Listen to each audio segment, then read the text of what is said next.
Welcome, Simone. Okay. So thank you very much for having me as a speaker. You see, I'm Simone Burel. I'm the CEO from Lu Communication, and I come from research from different universities such as Mannheim, London, and Heidelberg, and finally founded this company. At the moment, we are 6 employees, and we focus on CSR communication. And I want to tell you today that, in our opinion, responsible leadership starts with responsible language. The first thing is on you. You see here a set of business data. So please make a guess. What do you think? What is the percentage of words in business data?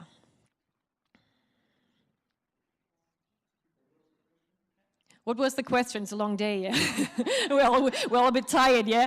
What is the percentage of words in business data? The percentage of words in business data.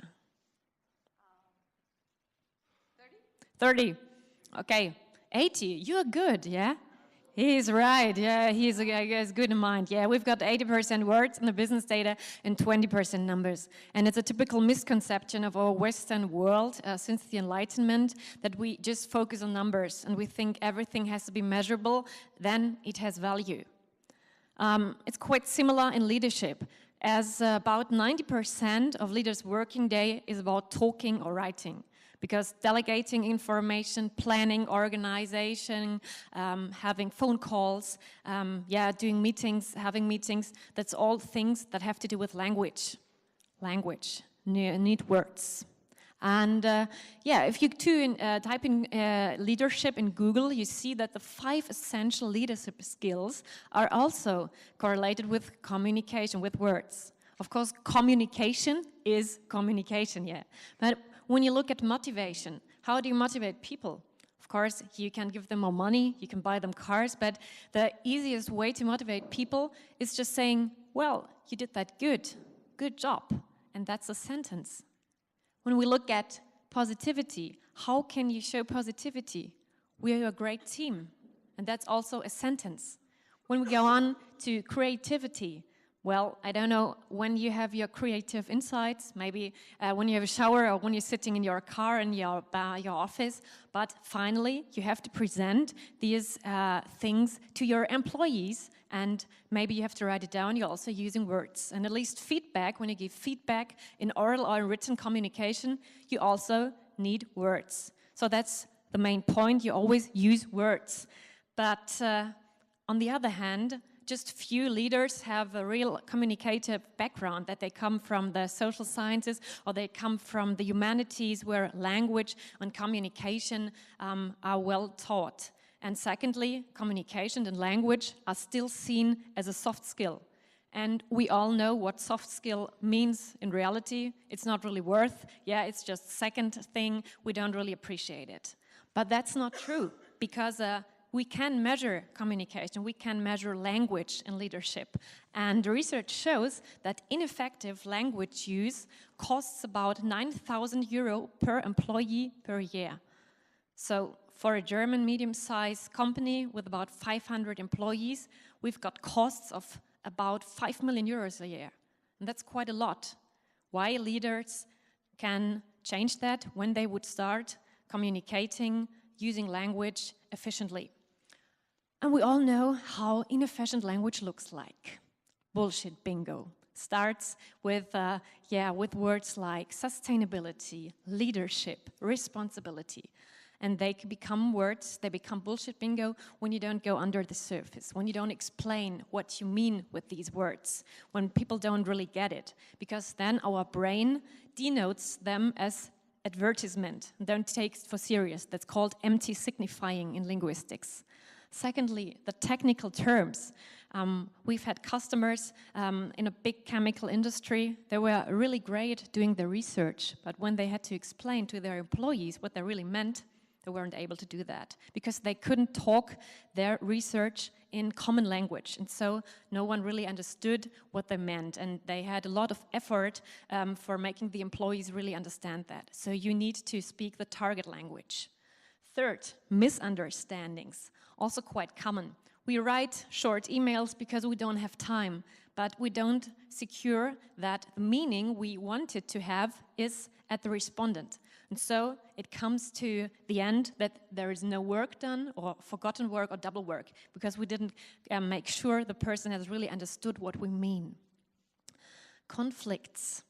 Yes, something that leaders have to put a lot of time in solving conflicts, because people don't feel appreciated. But they feel much more appreciated when you just say, well, job done, job good done, just once a day. Or also things like power-indicated words, like I am the leader of the team. These words, these are all things that indicate a lot of power, and it makes a high status and a low status to the employee. Research has shown that a good leader uses the pronoun we much more often than the pronoun I, because the team feels appreciated then. And at last, we should avoid silos. We want to make information going into different teams, but there are still some people in leader positions. They think they have to keep the information, they have to block it in their team, but this is not efficient communication. So these losses are to explain. And the result, you've already seen there are a lot of results and costs, but also social results. They are even worse. The employees feel less appreciated, they feel less motivated, they've got a lower self-esteem, and the positive image goes down. And this is really bad for a leader when the team gets to these things. So I want to make the point that we should take language serious, also in leadership. And that's what the Bible already said. Yeah, we all know that. That's what important leaders have said. That is what important thinkers have said. And so it goes from this thesis, responsible language starts for responsible leadership. And a good leader knows that the word has a value.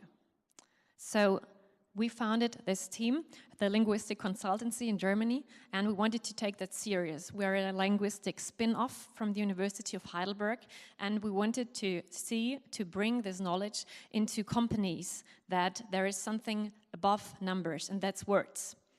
So what we do, we make this hidden information that leaders need to know in language visible. And they want to know how their employees feel. They want to know what they need, what the feedback is, and what the culture is, especially in change processes and innovation processes. This is a knowledge that is so useful for everything. And we get that information when we can do interviews and when we analyze texts. There are so many texts where these information are. You just see some of them in mission statements, in emails, in reports. You can get all these informations just when you take language, when you take text serious. And we go beyond this blah, blah, blah. Our method can measure up to 30 parameters in language. We start with sex, with age, with knowledge, with motivation, with the thinking style of the leader, the things that are underneath the surface. And I want to show you how we do that. That's the method we do. We combine a classical linguistic analysis with a modern big data technology. Looks like that.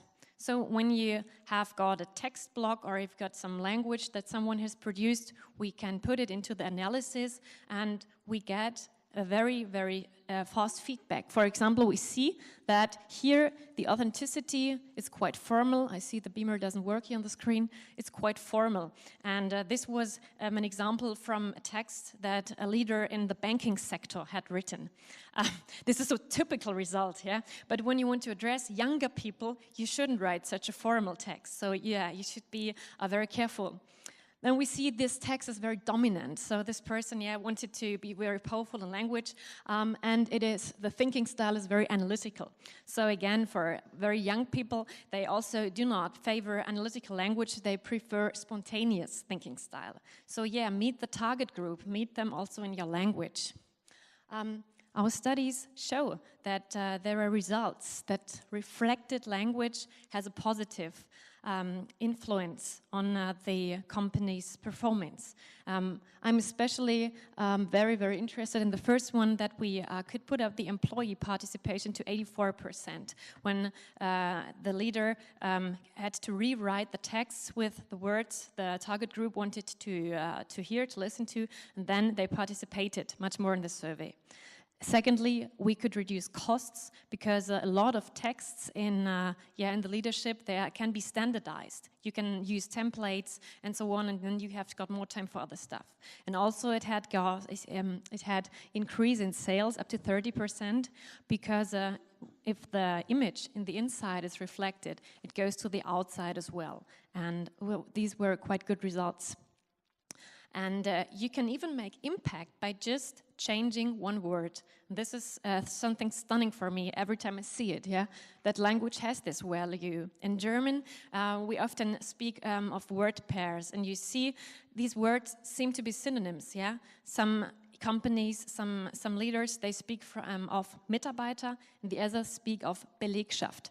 And we think it's maybe synonyms, but these are no synonyms, because in the example with Mitarbeiter, people who read that, they felt much more appreciated, and they put their social status much more higher than in the example with Belegschaft, because it's more a technical term, a collective term. So you should always use the word Mitarbeiter for that. And these are the semantic associations that these people put for the words.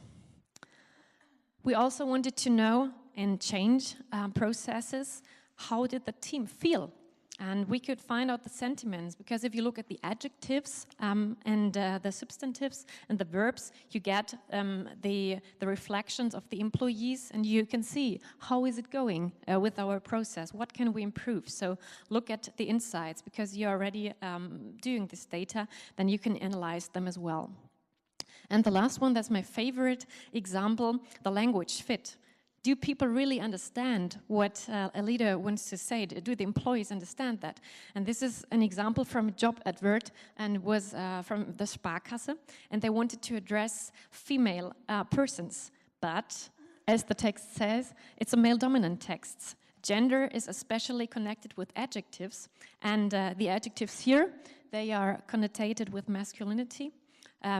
In 2018, that's how it is. Maybe in 50 years, there's another connotation, but up to now, we associate masculinity with adjectives like individuelle, analytisch, selbstständige, and femininity with zuverlässig. Maybe this is changing, but so far it is, and in this case, there were less women applying for this job, and they wanted to change that. Last example, when you've got a larger text block that you have to analyze and that you have to update from the language point of view, these are for the CSR things we were analyzing for the CSR reports.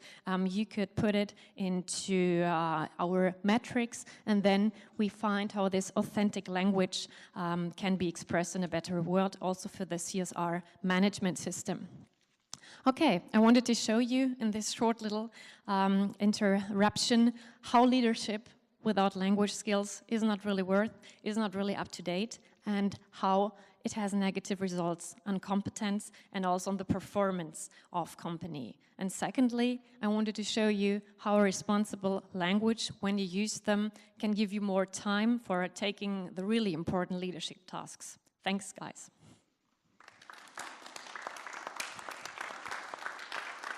Thank you so much.